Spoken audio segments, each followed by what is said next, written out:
Good morning, good afternoon, good evening, and welcome to another coffee morning with me. My name is Nabbit.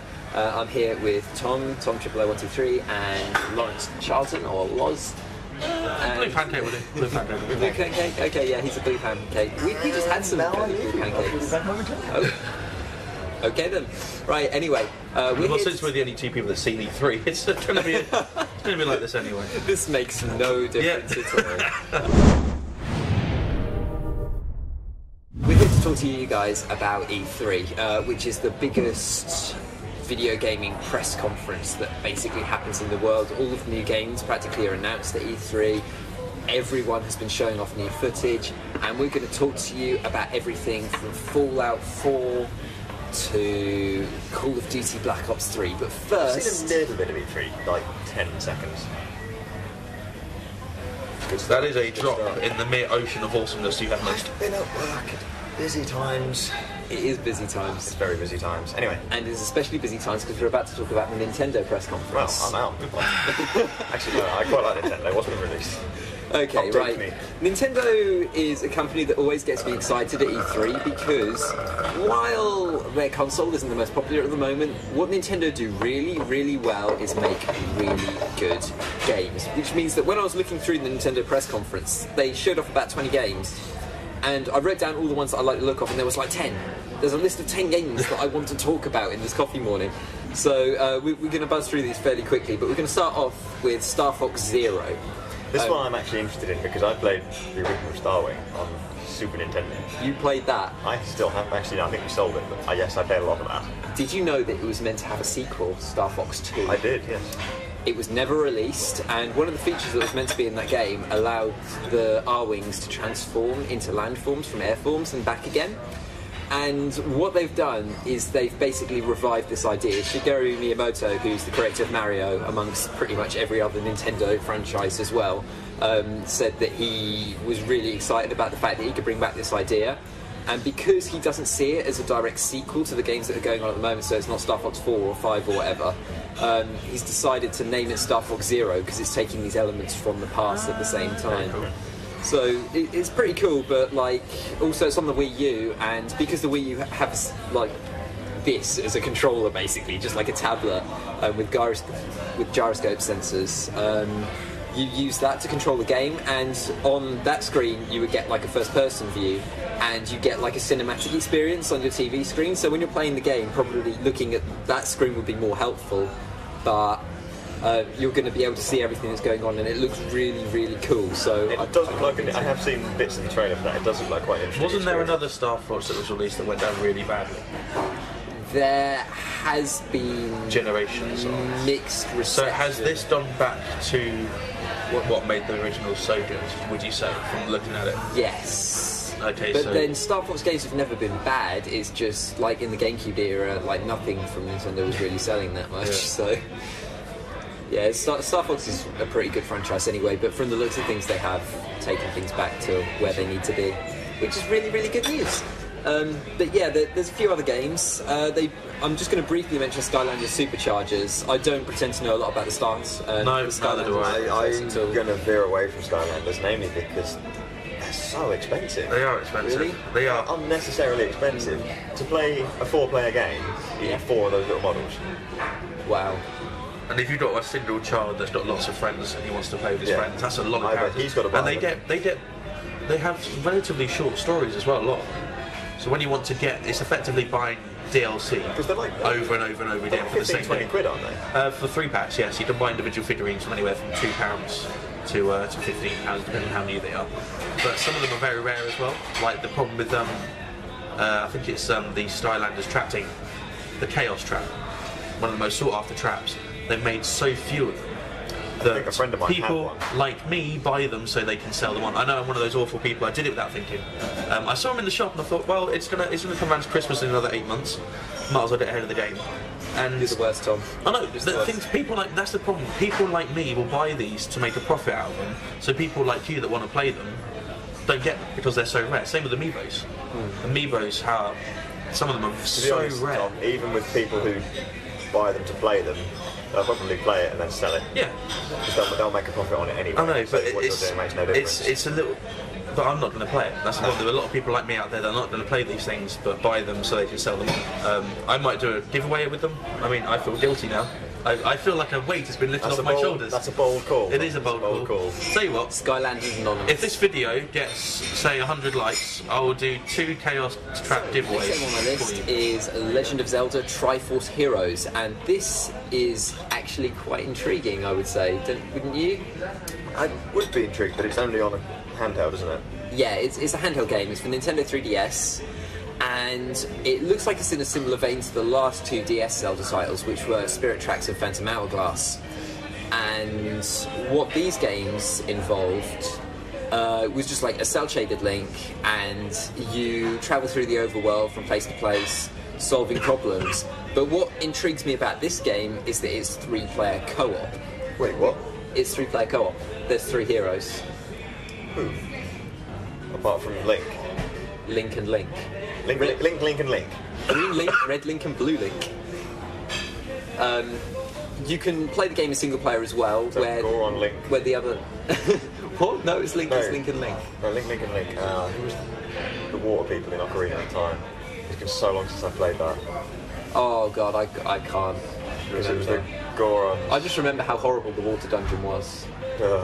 Steel boots. You had to go into the menu to switch to the steel boots and then take them off again. That's not even the water. Is that the water dungeon? Yeah, it would be good. Yeah, That one it was, would. yeah, because he did the other one earlier on in the fish Yeah, to get to that point. yeah. But yeah. So 3-player. So 3-player co-op, which means that there's some more interesting elements in the dungeons, because you can throw a player like across a chasm, and then he can like go and find a switch, and then you have to get the player back somehow. Why 3-player? Why not 4-player? Because it seems like... because Triforce. 4 players. I would go with.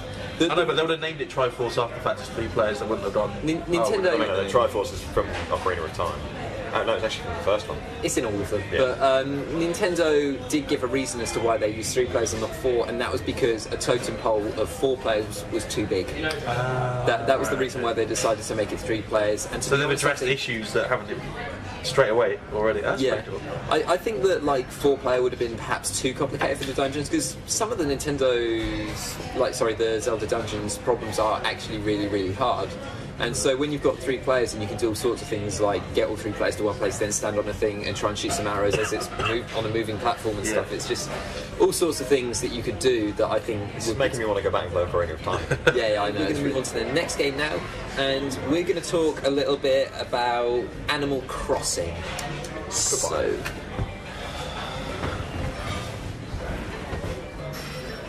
I have a booth to myself. Never. What's Animal Crossing, my friend?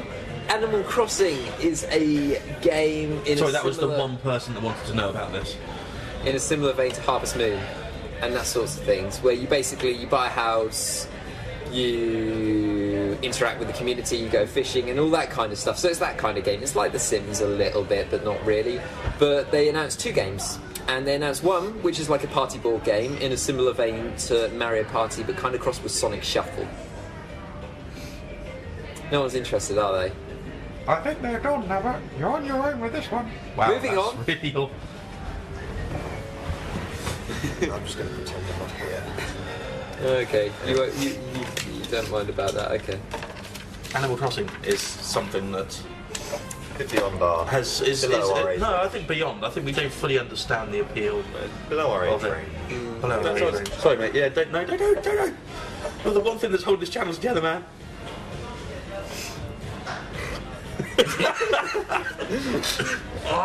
I'm stuck. Such an idea at the time. Oh god. Right, what's the next one? What is the next one? The next I've just one seen the word is Yoshi. Yoshi's Woolly World. Right. This I really like the look of. This is probably my highlight of the Nintendo press conference. I'm not going to lie. This game looked really, really good. It looks, for the arts, it looks really nice. Right, yeah. Sort of just fun. To someone that's not seen this, can you please explain to me why you think it's Right. the highlight of their press Woolly. conference? I very much doubt that All made out of wool. it's Everything. Everything is knitters on screen, but It's very Little Big Planet-esque. or I thought closer probably to Kirby's. I've not seen that one. Kirby's what? Kirby's Epic Yarn. That was it.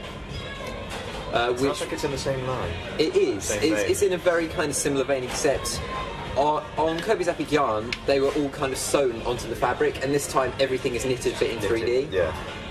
But it's got a similar kind of vein of addition to the game that's being portrayed in this fashion. In that was a really complicated way of saying what I was trying to say. A little bit. It's adding something to the Yoshi series in the fact that it's made of wool means that there's areas of the game which you can literally unravel to find secret items and things like that. And also, when Yoshi swallows the enemies, because they're made of wool, instead of putting out eggs, he puts out yarns of wool, just like balls of wool, that he can then throw at other enemies and stuff. And awesome. That's pretty cool in itself, I would say. But then more than that, it sounds like the studio has a real focus on making it easy to play, but hard to, 100% complete and find everything. They did stress that in their... Yeah, one of the features of the Wii U are these statues called amiibos, which you can use to put new content into games, and the way they're interacting it with Yoshi's Woolly World is they're allowing you to change Yoshi's appearance. Not completely, he's still going to be the same shape, but the wool is going to change colour, so he looks like Mario, but in the shape of Yoshi, or Samus in the shape of Yoshi. I've seen some really cool examples which are on screen none of this is necessary to play the game fully. It's just fun little add-ons that you can buy if you really want to. Yeah, and I thought it was a really, really cool feature that I kind of liked. I'm still trying to figure out how I know about this. It's annoying me now. But yeah, that was really, really interesting and probably my highlight of the entire Nintendo press conference. But moving on, the next game I want to talk about is Mario and Luigi Paper Jam. I wonder if this franchise will ever die with Mario. Did you think that... Mario and Luigi? Yeah. Paper Jam? No, just Mario and Luigi. No, I mean, what is Paper Jam? Is it... Well, no, Mario and Luigi, first of all, let's talk about that. It's kind of like an RPG series where you play as Mario and Luigi at the same time. So usually A button is jump for Mario, B button is jump for Luigi, and it has turn-based combat and things. And it's pretty cool. I've really enjoyed the series so far. They've tried to add something new with each iteration. So the second game, they kind of had the baby Mario and Luigi in it as well, because that was when the DS came out, so they had X and Y as well, so you could jump for those and do some more interesting things in combat. But then they put in number 3, Bowser's Inside Story, where you could go inside Bowser's stomach, and you could also play as Bowser and do things like that. And that was good fun as well. Like, both of those games were really good. I've played them all to completion. But this time they're introducing Paper Mario, which is another series which is really popular in its own right, and another kind of Mario-based RPG series. And they're just pulling it all together, introducing Paper Mario to this turn-based combat, and it looks really, really good. It looks like they've added to the overworld problems because Paper Mario is flat. And it sounds like they're doing some really cool things with folding paper and so on. Like, you can literally fold Paper Mario into a paper aeroplane and throw him, from the looks of things. So they just walk into an arts and crafts shop thinking, we need some new ideas. Oh, yarn, that'll be good. Paper, got it. And then that's it. It sounds like it, yeah. Paper Mario's been around since, like, the Nintendo 64 era, though. I know, but it still sounds... Yeah, it's been around that long. It still sounds fairly panicky. I didn't realise they went very high pitched. You did go quite high pitched. Yeah. Is there anything you want to tell us about, Loz? No. Okay, moving on. Nothing is ready to tell us about anyway. Yeah. Super Mario Maker was the last thing that kind of caught my eye at the press conference, and... So no, Loz, it's never going to die. Mario can never die. I think it will eventually. Mario will not in die. my lifetime. I don't think not in our lifetime. Not when until the world ends. Not until comment. Nintendo dies. Not until Then someone Shigeru will buy it. Miyamoto dies. I reckon if Shigeru Miyamoto dies... Yeah, but he's the sort of person that'll find a way to live forever. He will. He is. Yeah. But yeah, Super Mario Maker is basically just a creation tool to make Mario levels in the vein of Super Mario World, the original Super Mario. You can change the art style, and like Awesome. and like the modern Super Mario Brothers games as well, like New Super Mario Brothers. So you can just play with that. You can put down obstacles and so on. And this is something that modders have already been doing for years. So I don't think it's really adding much to the community in that way, apart from it's making it much more accessible. Yeah.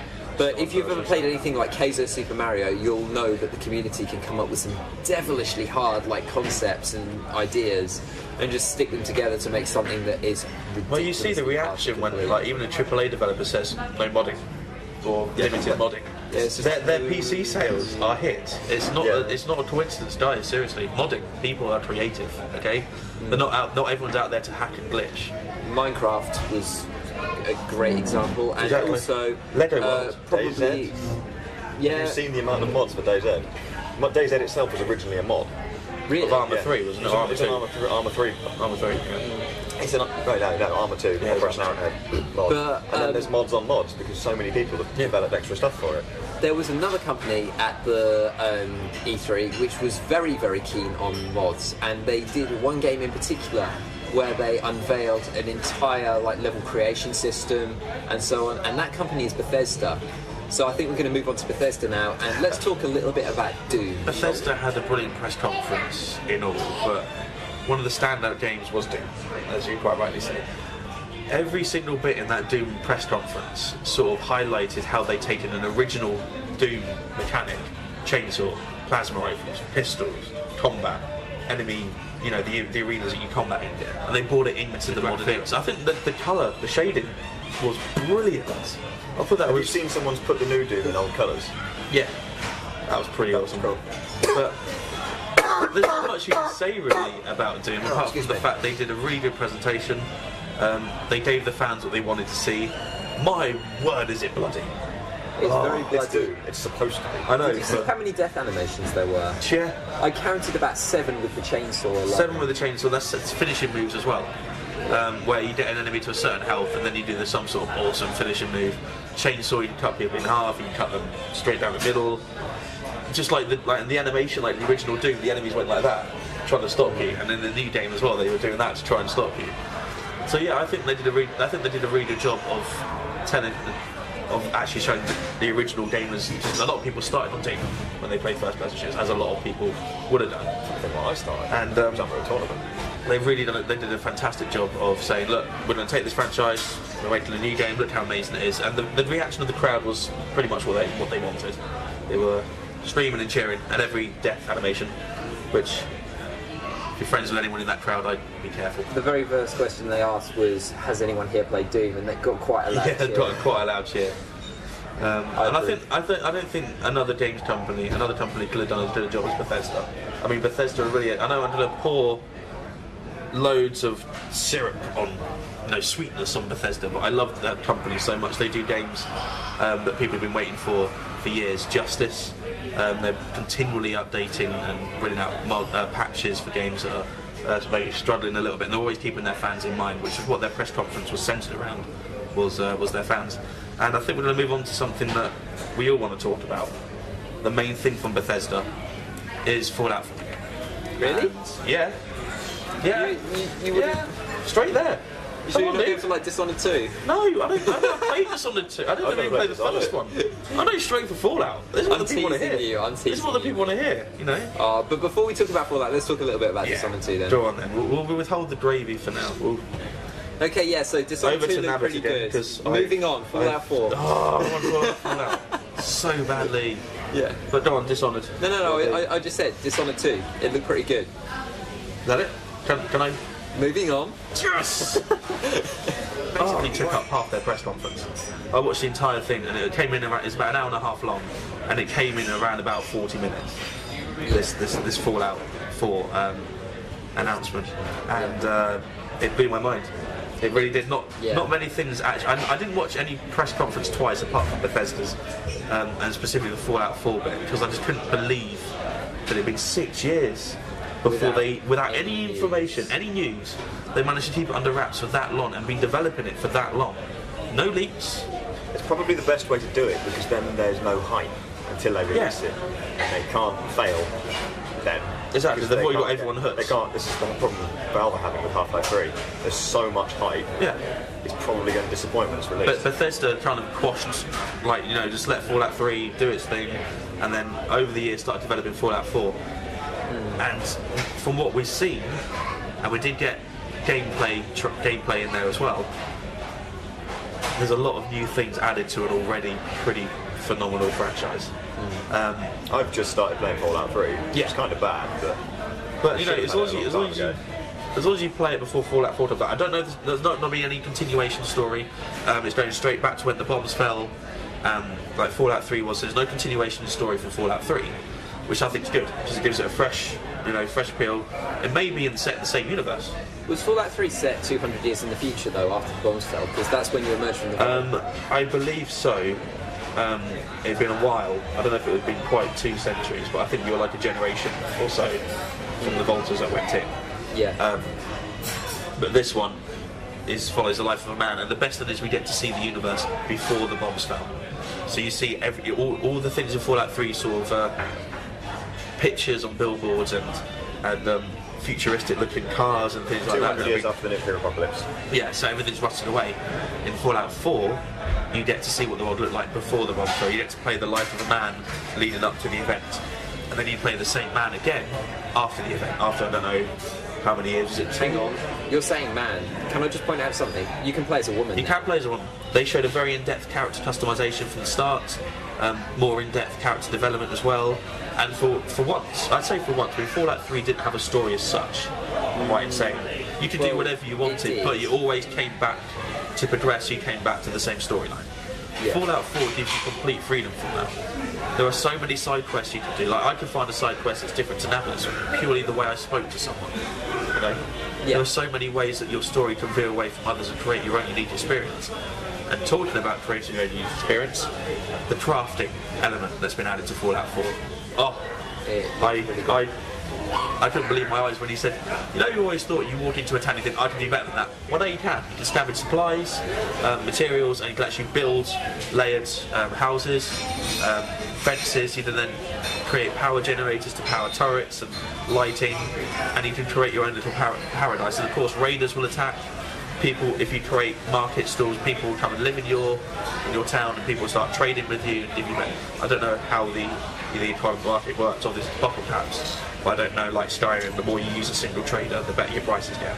I don't know that much about it, they didn't go into too much depth. But for what I've seen, I can't wait. I think they're going to do it justice, and I think it's worth the wait. The thing that I'm most interested in Fallout 4 is just the amount of player choice. Yeah. Like, when you walk up to someone, you're going to have 4 different options each time you talk to them. Yeah. And then anytime you want, you can just choose to shoot them in the face or walk off. You don't have to stay in that conversation. You're not locked in like it's a cutscene. There is no, like, if you meet someone and you don't like them, and they give you, you can either shoot them or just say, you know what, no, and then you can look around and see if anyone else wants help, and if it affects that person directly.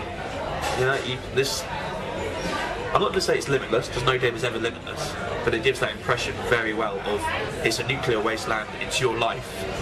You've got to do what you've got to do to survive. There's no particular character you have to hook up with or hang around with to progress your story. Do you remember some of the choices you had to make in Fallout 3? Like they were very black and white.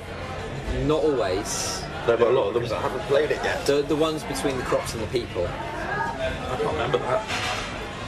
I'm pretty sure there was one where you had to choose whether to save the crops or to save a town's worth of people. Can't honestly remember no, it was that. a vault's worth of people, I think, actually. Yeah. Okay, yeah. And depending on which choice you made, like, the consequences were always bad. Yeah. So you'd feel awful, no matter which choice you made. Yeah. Very Spec Ops The Line. Yeah, but a lot of choices in Fallout 3 were black and white, like this is good, this is bad.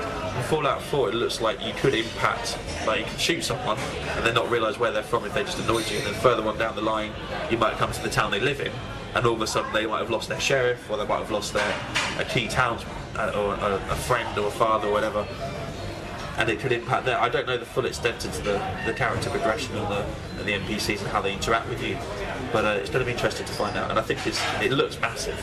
It does, yeah. It looks really big, which I think most open world games now go for scale, don't they? Yeah. It's a good place to start. GTA did it. Fallout 4 have done it. And No Man's Sky. No Man's Sky, but we're going to get onto that later. Right now, this is Bethesda's turn. This is Bethesda's turn. And so yeah, and of course Nabbit and I are going to do our top 5 picks. Nabbit and I are going to do our top 5 picks of the E3 conference. So we're going to go into some of these games in a little bit more detail. And we're going to try and fight over a few, I think. Yes, definitely. I think we'll probably both cover a few. Yeah, I think we'll both cover a few. We're not going to be able to stay away from this Bethesda conference and everything that's happening over here. But yeah, I mean, we've only got 3. Exactly, we've only got an hour. So now, but what else do you want to talk about? Fallout 4. 28 minutes left. That Fallout 4 is definitely one to look out for. I mean, and the Pip-Boy. I don't want to talk about the Pip-Boy. If you pre-order the collector's edition, you get a wrist Pip-Boy that you can slide your phone in and play Fallout Shelter. It's a very limited run of that. Very limited run. So if you want that, pre-order it now. I don't know the price. However, fucking pre-orders. I don't know. I know, but if there's going to be anything that's worth pre-ordering, it's a Pip-Boy. Yeah. You know, something that you put on your wrist. And they explicitly said it wasn't a gimmick. To use the functionality of it, you don't need the Pip-Boy. You just use your phone. Yeah, you can still use your phone to play Fallout Shelter and get the No, an app. you get the full Pip-Boy thing. The app, because how the Pip-Boy works. Oh, right, you put your phone in it and use that. You can still download the app for free. And use because it interacts with the game. You can pretty much control your Pip-Boy from your phone. But still, get it. Pre-order Collector's Edition. Oh, if I could, I would. You're advocating pre-ordering, Tom. On this specific occasion, yes. You're advocating pre-ordering, Tom. That's how good this game is. A little bit about No Man's Sky. So, what I got from No Man's Sky was just the massive sense of scale that they're providing. It does bring another meaning to the word different universe. MMO. Just MMO is a whole new meaning. The thing that got the loudest cheer for that game and the press conference was they showed you a screen with some stars on it. Not just Every stars, star. dots. Yeah, they were dots, like loads. And they were like, each one of these has planets orbiting it. You can visit every single planet. With its own unique ecosystem. And then they zoomed out and kept zooming out. And the sense of scale. Procedurally generated universe. It was ridiculously massive. It looked really, really good. And then That's all that's been generated so far. Yeah. And then they chose a random planet and they just chose to land on it. And they then messed with the creatures on it. They destroyed some of the environment. Which you can do on every planet. They went underwater and saw some fish. And the whole idea is that you scan these planets and you scan the ecosystems and the animals and its residents. You upload them to a hub, I think it was called, or a beacon. And then that planet, once you collect enough information, you can then name your planet. It's named after you. So then anyone who visits that will go, he's visited that already. Then move on to the next one or explore or have a look at the information you've got. How is the spawn system working in this? Are you I just honestly, in a random I point? think I would have thought you'd start on the current outer bit where it is at the moment, and then try and work your way in. that would make sense. You can only go as far as your hyperdrive allows you to go, so that means that hints to be upgraded. Or you can upgrade your ship in many different ways with weapons. There are warring factions and stuff in space that you can take sides if you really want to. So again, I don't know if there's going to be... You can be in the middle of a fight and just leave if you want. I don't know if there's going to be an NPC element where if you win, they give you something, or you can then interact with that faction across the universe. There's probably trade missions for NPCs and things. I would have thought so. Because you've got just surviving, trading. Yeah, but because this is never expanding game, literally, who knows what else they're going to do with it. I mean, it's going to be insane. The possibilities are endless. Oh, Like it is About that.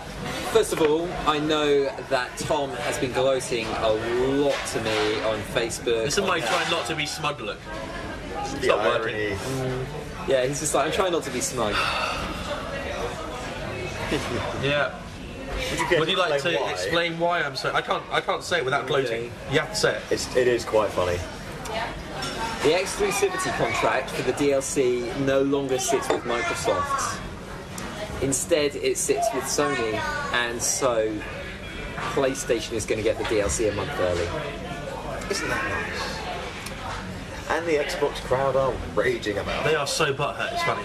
And it also means that probably esports is going to migrate to PS4 as well. Well, that's the thing, they were talking about, Ali A was talking about that on one of his videos, if you want to know more about it. Black Ops 3, obviously, he's one of the YouTubers that have that exclusive access to it at E3, so he's got loads of footage. So if you want to see what it actually looks like being played, head over to his channel, Ali A, we expect a shout out back. Yes, we will link it in here. From what I've seen about the, what I've heard about the competition is that Microsoft itself put up the prize fund for the £1 million. It wasn't Activision or Call of Duty, it was Microsoft. So whether or not Sony will then honour that or do it again or adjust the prize fund, no one actually knows yet. Or so maybe Microsoft will just buy the Microsoft might just do the esports out, yeah, and just take it as its own thing. Maybe Sony will do another one in competition too. Like, we don't know. That's the thing. There could be two. There could be a Sony one and a Microsoft one. There's no reason why YouTuber that has a PS4. It's so frustrating when the new content comes out for Black Ops. We were primarily a Call of Duty channel, so when the DLC came out a month early for Xbox, when we came around to covering it, it would have been done. Yeah. There was nothing different in the maps between Call of Duty, PS4 an Xbox, PlayStation Xbox. I might buy a 360 just for shits and So, giggles, but the thing is, like, No point. will YouTubers? I won rather. Yeah. No, there'll be no point for what now that we'll talk about soon. Yeah. Because that's where the Xbox smugglers comes back, and it annoys me so much. But for now, with Black Ops 3, maybe some bigger YouTubers will go over to PS4. Black Ops 3 as well, from the way I've seen it, they've toned down the boost jump. There is still boosting, if I'm right in saying that. Yeah. But it's not as sharp like Advanced Warfare. You've got people going up and down, up and I down. find Advanced Warfare. It's a lot more twitchy. Pretty shit, Advanced online. Warfare is a lot twitchy. I think I'm right in saying that. Yeah, this looks a lot more like wall running, and occasionally you'll feel the need Gliding. to boing. Or glide, you know. Yeah. But it's not like there and there. It's like you're going there, then you're going there. It's not like it's a. It's trackable. Yeah. It's not like you don't have to predict. It's not like a teleport like Advanced Warfare. You just don't do and you shoot. But again, You no longer need like 20 sensitivity to hit your target. yeah, that said to me in the car when I picked them up was what's really interesting is they usually do the multiplayer reveal around what Gamescom. Yeah. So it's already been done now, but that means, well, if you don't already know, they are doing a beta. Black Ops 3 are having a multiplayer beta, and it's coming early to PlayStation 4 people.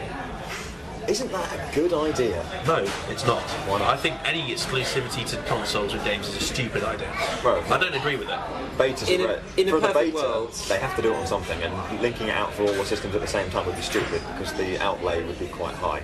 I know, but I think any, like TS3 Raw said to me on Facebook, any game that likes to be exclusive for any reason to a console is stupid.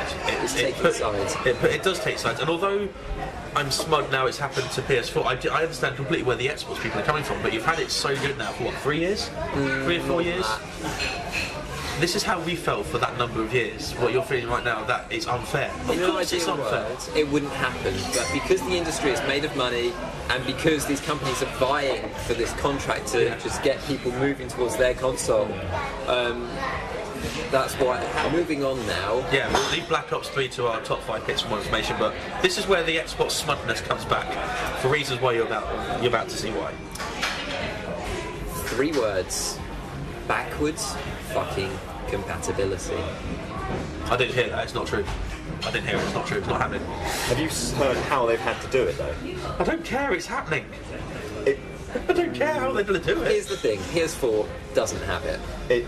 they could do it, but it's going to be very difficult to implement because of the architecture of the processor. I'm Whereas hearing words, but I know the core issue that we can't do. Actually, PS4 could do it, and I believe they are. Well, now that Microsoft have announced this, Yeah. But- Sony were quite surprised, but PS4 do have a way of doing it, but it's going to be streaming. but it's not for every game, is it? No, there is at the moment. Not yet. There's Currently a basically, list of about 100. how they're doing it, you put the disc in the drive, and you can then download a digital copy of the game which they've ported to Xbox One to then play. At the moment, I believe it's like 27 games in trial, but there's going to be 100 for the proper release of like, What it does is it runs an emulator of Yeah. the Xbox 360. Do you have to pay for the game if you've already got it? The digital copy? No, they're not going to make you pay for the content you've already got. Just making sure, because Really good. sometimes Microsoft are dicks like that. Oh, Yeah. yeah, sometimes. Companies in general are dicks when it comes to that. Yeah.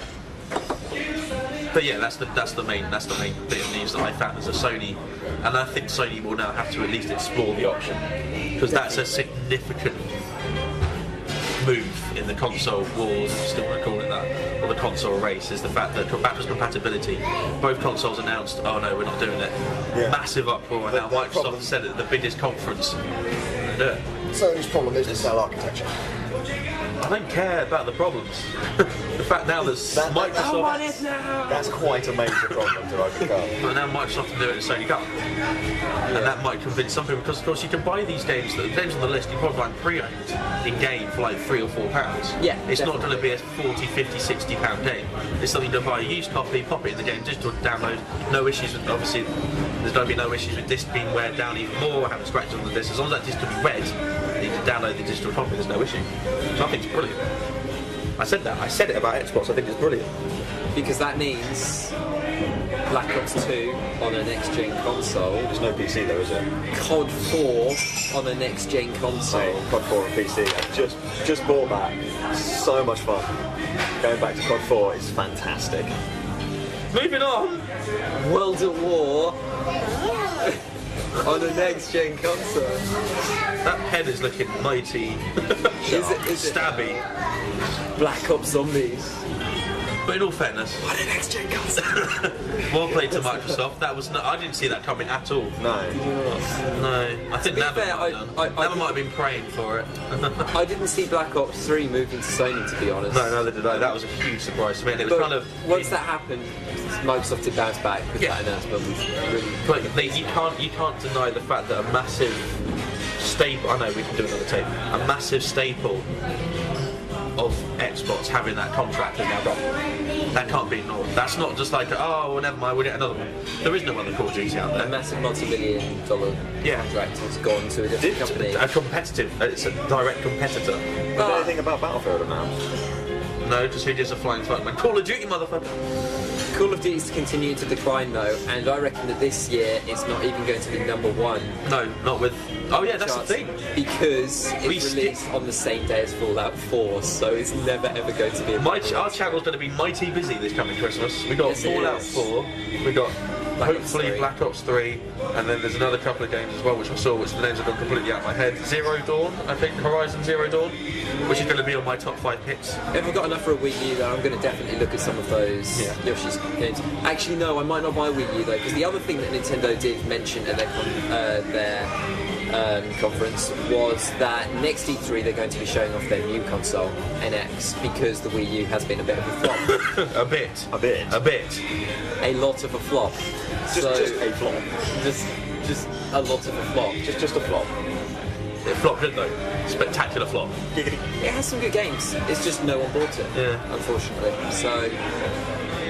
Go back onto something else. We've actually talked about this game for a while, and we said we wouldn't make any judgments on it or do any sort of detailed analysis on it until we've actually seen some gameplay. And that game, Star Wars Battlefront 3. E3. I've not watched the gameplay trailer yet. E3. There was a there was a gameplay reveal trailer by the most unenthusiastic metronome sort of robot lady. There's a now. Stuff you've all been waiting for. Battlefront 3 at gameplay. I was like, you could at least beat it up a little bit, but whatever. It happened, and it was exactly how I imagined it. Awesome. Vehicles are no longer restricted to space and land battles. We had the gameplay although it was heavily scripted, it was gameplay. And they had all aspects of that. They had ground to. They had the AT-AT walkers and the other walkers. I can't remember the name of them. They had some space combat vehicles flying around. I said they had TIE fighters and X-wings attacking the Hoth forces on the ground. How epic is that? And you had the wrap around with the AT-AT. There's so much. I do hope that's easier to do this time around. It did look ridiculous. It did look. I think we did it once, didn't we? Yeah. And that was me in the back of your vehicle trying to go, lols, hold it steady. Like, I'm fucking trying. It's so hard to actually do it, but it's everything that I wanted it to be. It had the space battles, it had the noises, it had the atmosphere of being in the Star Wars universe, and of course you had the heroes back. You had the Darth Vader versus Luke Skywalker. It was insane, and the reaction from the crowd at certain moments of that just highlighted the release of tension when they saw what that game was going to be like. It's everything that they wanted, everything they promised, and they delivered. Although it was heavily scripted, and I know it's not always going to be like that, it might sometimes be a complete mess. That's what made Battlefront so fun. You never had a clear front line. You had like a front line here, you were defending like this bit here, and then you had a front line here, but then you had a front line here, and a front line here. It's like someone would get behind pockets it, of and they all resistance. start spawning at a point behind it. Pockets of battle, and it was just never changing battlefield. And now you got space bit, you got the TIE fighters and the X-wings having these. It's a whole new level. It does add a whole new level, and as long as it doesn't get too hectic, because adding more things, we know from experience, doesn't always make for a better game. As long as they make it so it's balanced, again, that's a word I use so much. Balancing is possibly the biggest issue in games. As long as you don't have 10 or 15 TIE fighters fighting 10 or 15 X-wings with AT-AT walkers getting in the way every so often, and then people getting trodden on because there's so many vehicles and infantry again just becoming cannon fodder, it's going to be amazing.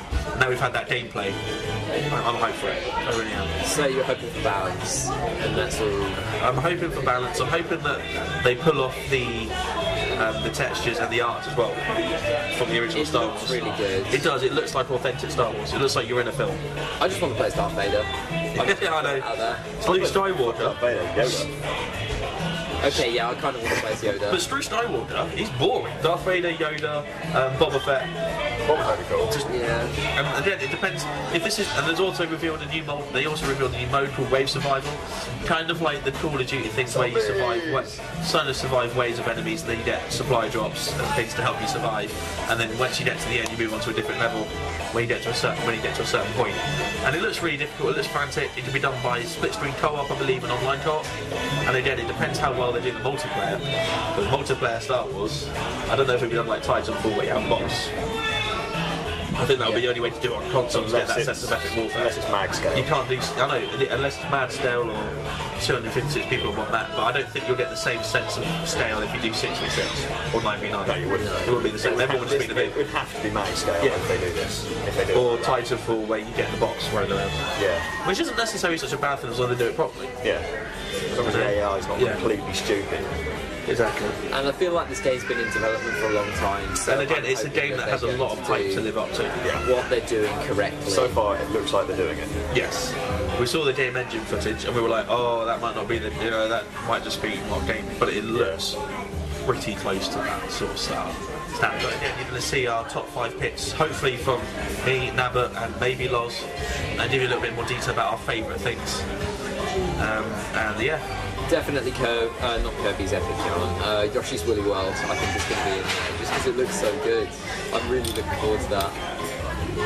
But yeah, I think we're running out of tape, so shall we bring this to its conclusion? So yeah, I'd like to thank you all for watching, and this has been another coffee morning. I've been special. hosting as Nabba, and also I have Tom 00123 and Blue Pancake. And You nearly forget my name. As in all fairness, Loz, you are the third wheel of an organisation. You're Right. usually behind the camera. hang on, what about Toby? He's the fourth wheel. Sixth wheel, don't know. So who's the one Sixth wheel drive. who's providing all the tech for everything? That guy. That's what I'm saying, you're usually behind the camera. Yeah. Yeah. Yeah, thank you so much for watching. Yeah, thanks very, very much for watching. Good night, good evening, good day. And happy good- Christmas. Yeah, Merry Christmas. Depends how quickly I edit this, I suppose. Well, I swear you should probably do it quite nice.